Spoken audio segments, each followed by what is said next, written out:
talk, which is about power, actually. The talk is about power, the meaning of personal power, what that really means, and how it's really separate from political power, and that real true power lies within our hearts. In this changing world of wealth and fame and influence over things, and the material world of some people having too much wealth, like obscene amounts of wealth and power. Could it be that spiritual power works towards transcending all this superficial and transient endeavours of worldly power and becomes a crucible for meaningful transformation? So today's talk, I would like to share something about what in Pali is called the 5 indriya, or faculties. They're called faculties, controlling faculties or spiritual faculties. And I'll mention what they are in a minute, but they are also called, when they're developed, they are also called spiritual powers. And the first power we talk about is called faith. In Pali it's called saddha. It also refers to trust or confidence or hopefulness. I call it hopefulness anyway. The next power is effort or energy, or in Pali it's called virya, meaning that it's, well, I'll talk about the meanings in a little while, but it's about motivation and determination and vigour. The next power is mindfulness, and we'll talk more about that as we go through the talk. The next power is samadhi, or concentration, which refers to clarifying and focusing and bringing attention together. And the last power of the 5 is wisdom, which refers to understanding and insight. So I think these powers are very effective in both mundane ways and in spiritual ways, in ways to realize enlightenment or realize nibbana or true freedom. So the powers are called powers because they have the capacity to completely fill our mind and completely overcome their opposites. The opposites of faith, the opposites of trust is doubt, paralyzing doubt. The opposites of effort or energy are idleness or laxity or kind of getting really slack. The opposites of mindfulness, as you've probably realised, is forgetfulness, not really remembering to be present, not really remembering to be in this moment, being somewhere else, not bringing attention to what's happening in the moment. The opposite of concentration or samadhi is scatteredness and distractedness, and inability to focus is kind of distracted in all sorts of different directions, dispersed. And the opposite of wisdom is ignorance or delusion or misunderstanding or confusion. So these indriya, these faculties, become powers when they are able to overcome their opposites. And even at a mundane level, they work really well. At a mundane level, I'm building a hut, for example, and it's at a mundane level, it is faith that gets me up in the morning. It's confidence in something, in confidence in the capacity to do something. When I have confidence in something, I have energy towards that. So I have confidence in the fact that I can actually build a hut in my backyard. So that gives me energy to do what I need to do. And when I have that energy, I bring attention to that project. I remember to be aware of what I'm doing and understand that project. And when I continue to do that, it gets sustained and it turns to complete focus. And when I can do that, when I have attention and focus, attention, remembering to be attentive to something and bringing focus on that thing, I gain an understanding of how I'm going to do it and the nature of it, and that builds up on my confidence. So it's like an interdependent kind of cycle. And what we find in the Buddhist teachings is that everything arises and passes depending on a principle called dependent arising. And we see dependent arising in these qualities as well.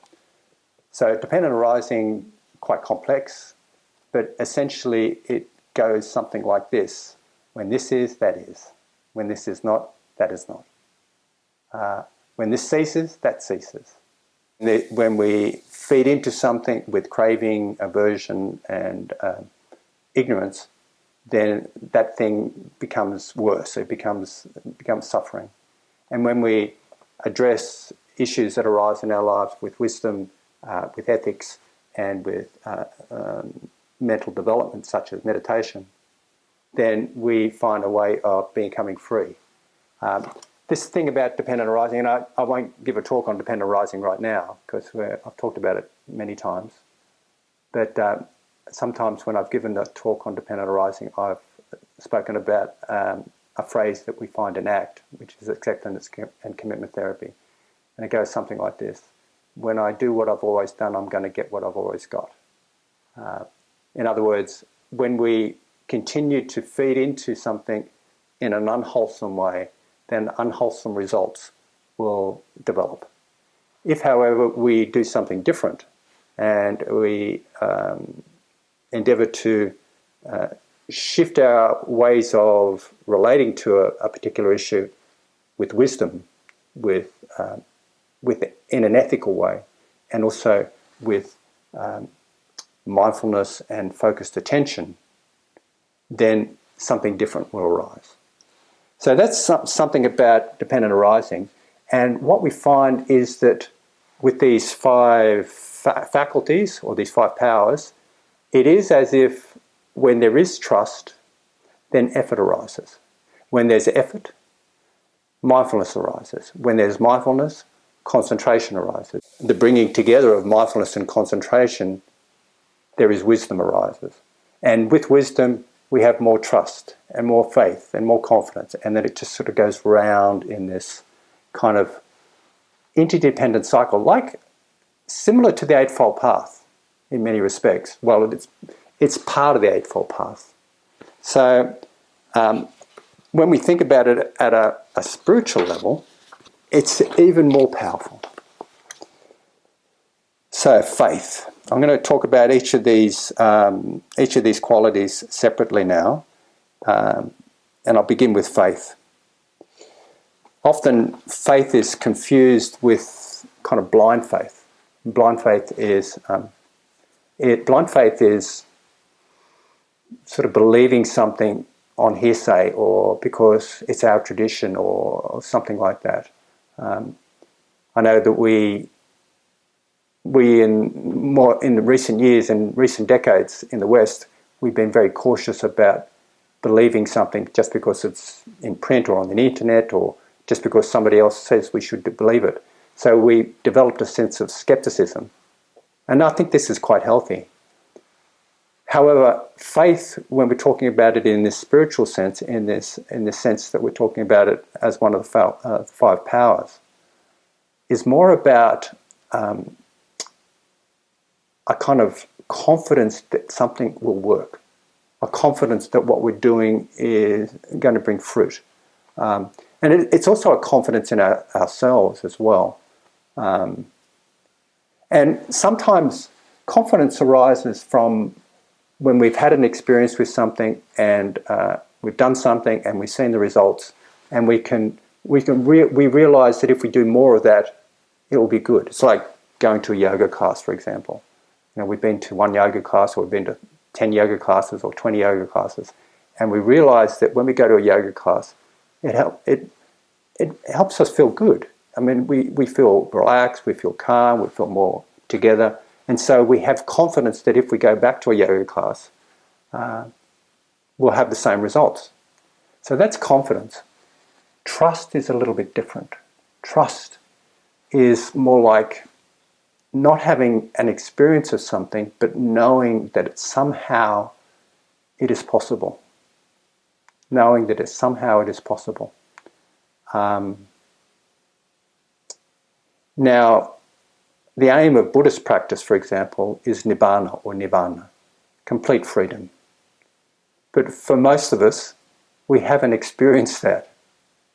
So we don't know what that means, but we have a trust that that's possible. Otherwise, why would we put all this effort into doing what we're doing? Why would we sit for hours and go through the difficulties that we experience in our practice? Why would we do that if we didn't have trust that it's possible to be free? So this trust helps us move from the known to the unknown. It's like plunging into something that's quite unknown and mysterious for us, but we trust it nonetheless. So sometimes we need this faith to move on the path, and it comes about in different ways. For some people it's intellectual, for some people it's emotional, for some people it's kind of intuitive, for some people it's just this trust. And at an intellectual basis, we may kind of think things through and realize, oh yes, this works. We apply our rational mind to looking at something, and we understand, yes, this makes sense. This is logical. So I'll put my heart and my energy into this. Sometimes we may be influenced by a particular experience, like just moved by a transcendental experience, like being in an amazing place, for example, or meeting someone who elicits great inspiration in our hearts. So that's another way of developing faith. And sometimes it is through some profound experiences that we may have in meditation or just in life in general, that we have faith, have confidence. They say that, I don't know if you know about the first stage of awakening, it's called Sotapanna in Pali. First stage of awakening is where someone has a glimpse of nibbana. They have just a glimpse of it, it's just a moment. And maybe they don't really, are unable to conceptualize it or unable to articulate what it is, but they know that something is possible. They say these people, the person who has realized that first stage of awakening, like a glimpse of nibbana, is called a sotapanna. And they say that with the sotapanna, in the text it says this, that their confidence or their faith or their trust is unshakable. So that no matter what happens, they have this confidence that they're moving in a direction that's going to eventually result in nibbana. So faith can become an incredible power. It can help us tolerate great difficulty and hardship.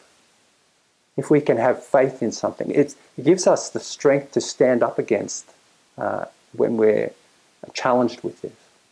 It gives us a kind of a solid refuge to go back into when we're faced with incredible difficulties. Even at the time of our death, for example, if we can take refuge in our faith, and it sounds a bit like a religion here, but it's not as fundamental as that. It's really deeply rooted in our psychology, that if we have some confidence in something, it can become a deep refuge for us to cope with difficulty and distress and hardship. And of course, it gives us the energy to move on. So the next factor, I think you can see that this faith, by the way, is a real power, a true power. So the next, oh, by the way, I forgot to mention, I've just got in my notes here, faith is the direct antidote for that hindrance of paralysing doubt, which is traditionally is the last hindrance, it's the fifth hindrance. Paralysing doubt is where we get stuck. We don't know what to do and where to go, and whether we should go this direction or that direction, or whether we should practice like this or practice like that. Or when we're sitting in our meditations, we have this moment of uncertainty, whether this is useful or not. That's called doubt, and it's paralysing. It tends to stop us in our tracks. It tends to not give us the confidence to move forward, or the energy. We have no inclination to apply energy to our endeavours. So trust or confidence or faith is the direct antidote for that. And at a fundamental level, you could just look into it. You could research it into what we're doing or the nature of the practice, and have an intellectual understanding, and that will help give you faith.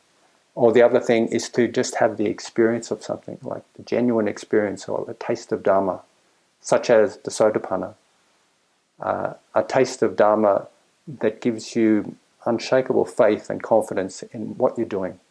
And of course this can relate back to the mundane level. Like if we can get a bit of understanding about something on a mundane level, it can give us the confidence to overcome our doubts and our uncertainties. So the next power is effort or energy.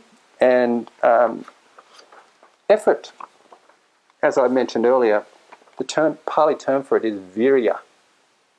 Virya. And that term, I was looking up my Pali dictionary just yesterday actually, and I came across another word with that same root of viri, root, the vir. And viro means mighty energy, and also the term is referred to as heroic. So with faith, we're willing to put forth energy. And with energy, we need to challenge those things that are blocking us. Sometimes we get caught in a rut. Has anybody, I imagine everyone's been caught in a rut somehow, like paralyzed in a rut of indecision, for example. And what we need is courageous and heroic energy to move us through. This energy is considered as heroic or courageous because sometimes we need to look at things we don't want to look at. We need to reflect on things we don't want to reflect on. We need to come face to face with things we'd rather avoid. And we need that heroic energy to move through that. So in the texts, in the understanding of the Dhamma, they talk about 4 efforts. 4 efforts. The first effort is the effort to stop doing something that is unwholesome. So you might be in the middle of doing something unwholesome and it requires an enormous amount of effort to stop that. The next effort is the effort to restrain from doing something unwholesome. In other words, you might be tempted to go down an unwholesome pathway, an unhelpful pathway, and then with virya, with this effort, we manage to restrain from being lured into that. The next effort is the effort to do something wholesome. It could be coming to meditation, to a day of meditation or something like that. It could be anything related to developing wisdom, developing our ethics, after developing our mind and our hearts, there's a certain amount of effort in that. You've all displayed an enormous amount of effort and energy just to log on, to be here. It takes energy to just be here, doing the practice. So that third effort is about rousing the effort and the energy to do something. And the fourth effort is to maintain energy or maintain doing something that's wholesome. So you stick at it. Now this effort needs to be balanced. Not too much or not too little. If it's too much, we get over enthusiastic, we tense up, and we just kind of we actually get too hard on ourselves sometimes. And if it's too slack, nothing happens. So it's this balance between just right. And it's not, actually sometimes meditation is talked about as doing nothing. And it's kind of true to some degree, but in fact we're doing an enormous amount of something to not do some things. The effort to not, to restrain from doing something unwholesome, for example, requires an enormous amount of effort. So it is, here we're talking about effort as the capacity to restrain. It's the capacity of not doing nothing. And it takes an enormous amount of effort to not do what we normally and habitually do sometimes. But it's not always about restraint as well. Effort sometimes it requires courage to do something different and persevere and stick at it. It's the willingness to start again and again and again and again and again and again and again. And even when, even for me, who I've been sitting meditation, I've been practicing meditation for over 45 years now. Even then, I'm just sitting in a silent meditation. I still have to remember to come back. There's still effort required in coming back to the object of meditation. It requires effort to practice this path. And it's also the willingness to face the pain and difficulty so that we stay with it long enough that it transforms. Do you remember the Four Noble Truths? Dukkha, the causes of dukkha, freedom from dukkha, and the way to be free. Dukkha, of course, means suffering or unsatisfactoriness. There's a sequence. There's a sequence of this. The sequence is, first of all, understanding dukkha. When we understand dukkha, it gives rise for us to realize the deep root causes of dukkha. So the task of the second truth, being the causes of dukkha, the deep root causes of dukkha, is to be able to let go or release those causes. Then, releasing the causes of dukkha, we realize freedom. To the extent that we release, if it's ultimate release, if it's complete release, we experience nirvana. If it's relative release, we experience relative freedom. And then, so that's the third truth. And the fourth truth is when we release and realize freedom, the fourth truth is the path of practice, the way of living that freedom. It is the Noble Eightfold Path of right view, right intention, right speech, right action, right livelihood, right effort, right mindfulness, and right concentration. So when we are willing, when we have this energy and willingness to face up to the difficulty, face up to the dukkha, then it results in, ironically or paradoxically, freedom from dukkha and the way to move through it and living that path. So I think energy is another true power. The way I usually describe mindfulness is by quoting Bhikkhu Bodhi, who says that mindfulness is remembering to bring attention to immediate experience with care and discernment. I think that's a nice little kind of description and definition of mindfulness.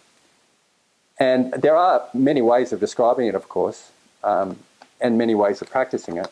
And generally in the Satipatthana Sutta, which is the sutta about the 4 foundations of mindfulness, we talk about body, feelings, heart, mind, and phenomena.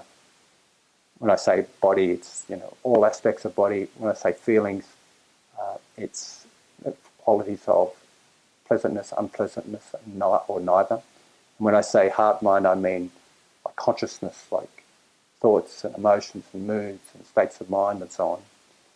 And when I talk about phenomena, I talk about life in general and patterns that we have and a whole range of other different experiences that may not fit within body, feelings and heart, mind. So these 4 foundations of mindfulness encompass the whole of life's experience. Bhikkhu Bodhi talks about remembering to be present as a way of understanding mindfulness. And in the Visuddhimagga, according to Nana Moli, I would just want to describe another way of understanding sati, which what mindfulness is called in Pali. I'm just going to read this quote. Its characteristic is not floating. Its property is not losing. Its manifestation is guarding, or a state of being face to face with an object, coming close to experience. And it protects us. It protects us from being caught up in tangential or caught up in the unwholesome, and also helps us steer towards the wholesome. Again, mindfulness is simply remembering to be present. And it is, mindfulness is kind of easy with pleasant experiences because it's so pleasant, basically. It's not so easy to be mindful of unpleasant feelings because they are so uncomfortable. We're worried that they may just take over, or we may lose control with them, or they may be there forever. There's a lot of reasons. They're all kind of myths about the experience of painful experiences. Many of these emotions can be simplified down to just painful experiences in the body. And it comes like a wave. There's an intensity, and it lasts for a while, and then it dissipates. And what we fail to do when we're escaping these painful emotions, when we're constantly avoiding them, is that we're reinforcing our misunderstanding about the reality of these emotions as waves of experience, and failing to see simply one way of understanding them, which is in our body and the feeling sensations in our body. So was the capacity to stay with that experience, to just be with it. And this is what we talk about when we talk about with mindfulness, coming face to face with the experience, sitting with it, rather than avoiding it, turning towards it.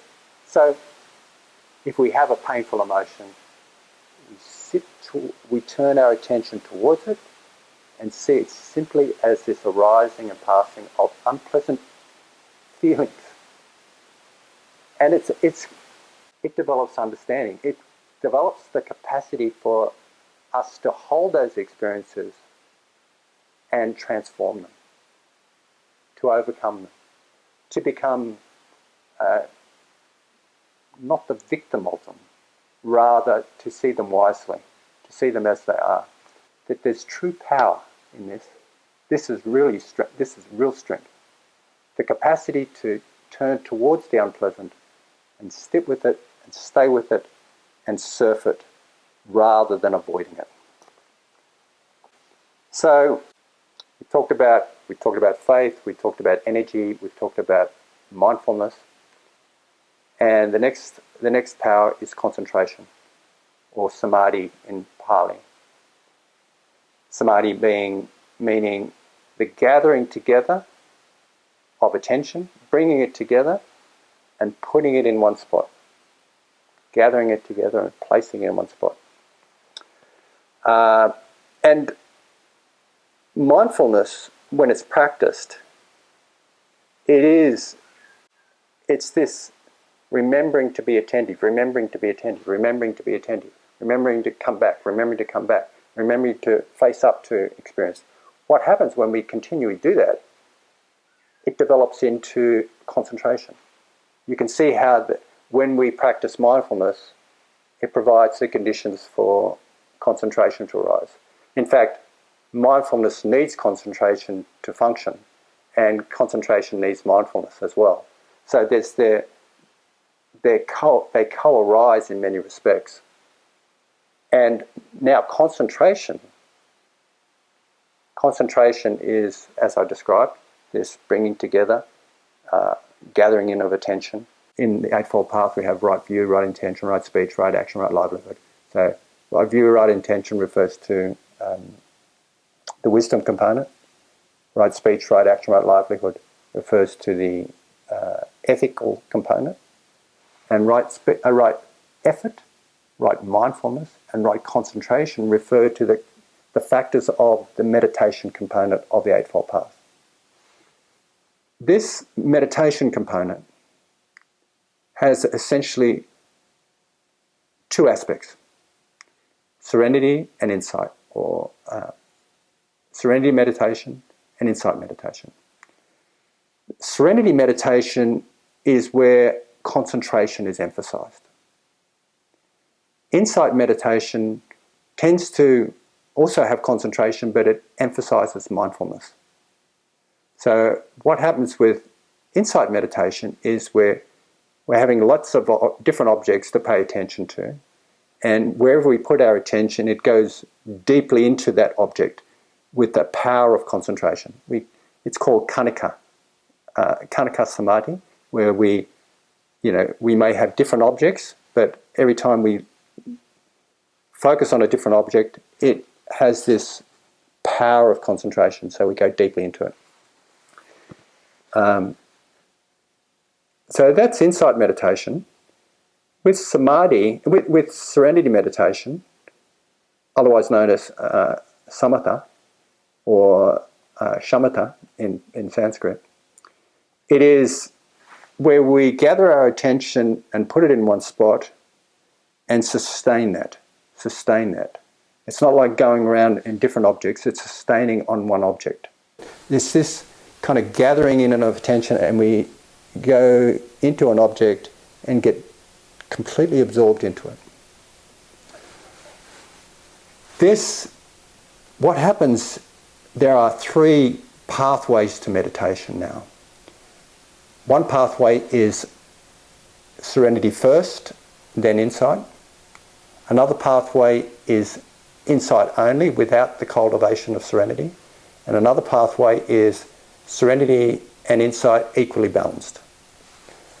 So with the serenity first pathway, what we do is we cultivate a very concentrated mind so that it gives muscle to our insight. It gives power to our insight. So wherever we direct our attention, if we have inquiry with that, it's turbocharged. So the other one with just insight meditation, where there's no development of serenity first, what happens is by momentarily, swinging your attention to one thing and another, with this kanika samadhi, with this powerful momentary concentration, that's enough for us to develop insight into what we're seeing. However, generally, what happens is the most traditional pathway is this serenity first and then insight, because serenity gives us a powerful tool to look into something. It gives muscle to insight, basically. Some analogies are relevant here. Two ways it's described is as unified attention, or unified mind, sorry. The other way it's described is as one-pointedness, this power of concentration. With the unified mind, analogy that comes to mind is one that I got from a book I read called The Mind Illuminated by Chuladasa. He compared the unified mind to horses. And it's interesting because we talk about a power of vehicles as horsepower, and I know that we used to talk about the amount of horsepower in a vehicle. So in this respect, we can make an analogy of, say, 6 horses tethered together, but they're all going in different directions. So nothing happens. There's no movement. They're just all going in different directions. So there's no movement whatsoever. However, if they're tethered together, but then they move in the same direction, then there's powerful movement. There's 6 horsepower in a particular direction. There's an enormous amount of power. So unified mind is described like that. It's when we have our attention unified, when we have our aspirations or our intentions unified in a particular direction, then we will have an enormous amount of power in that. I was going to start this talk on this section on concentration by referring to an interview I heard with Jane Fonda a couple of weeks ago. And Jane Fonda is, now becoming elderly. She's still very beautiful, and she's a climate activist at the moment. And she talked about Greta Thunberg. She said that Greta Thunberg, as you know, has experiences a particular type of attentional configuration. Sometimes it's called Asperger's syndrome. Sometimes it's called being on the spectrum, the autistic spectrum disorder, or the autistic spectrum. And with this particular attentional configuration, she's able to focus on something completely. Because she's able to focus on it without any distraction, she has an enormous amount of power. That capacity to just focus on something, bring our attention together, bring our intentions together, and just focus on one thing, gives us an enormous amount of power. So this understanding of unified attention is similar to that. It's like understanding that all our horses, the horses of our mind, our attention, our intentions are working in the same direction. That gives us an enormous amount of power. And another way of understanding the power of concentration here is coming from the perspective of one-pointedness. And, a simple analogy here would be, you all have that, that nozzle on your hose that goes from jet to spray, how it could kind of go like that or go like that. It's like with concentration, we're putting it on the jet setting. So that's just a focused stream of water, or a jet of water that's just going in one direction. And we know that when we put a hose like that on the jet setting, it can move many things. Like, we can dig up earth, or we can hose our garden, or we can hose our pathway and move leaves and all sorts of things. It's like that when our attention is narrowed down and everything else is put aside, everything else falls away, we just become completely absorbed in this, or what we're focusing our attention on. Then we have great power to penetrate into the nature of phenomena, into the nature of ourselves, to whatever we're looking at, wherever we're directing our attention, we have great power.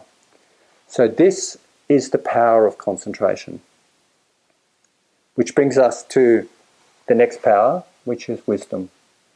And of course, if we reflect back onto the Eightfold Path and the way that works, when we have right view, right intention, right speech, right action, right livelihood, then meditation, it brings together mindfulness and concentration, and it produces wisdom, because we have the power to see into experience.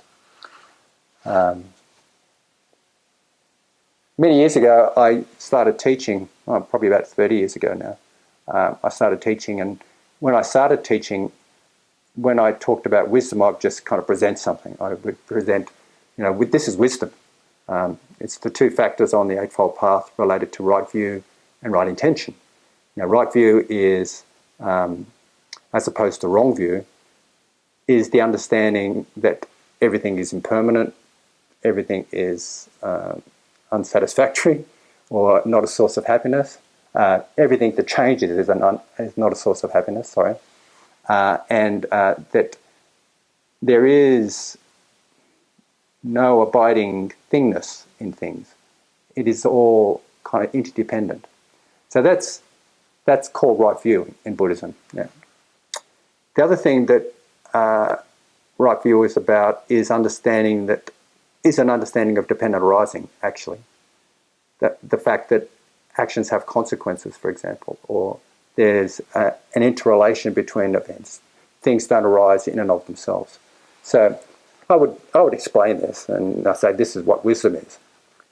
But then I decided to do something different. I decided to, rather than me tell my view of what I thought wisdom was, I decided to ask my group participants what they thought wisdom was.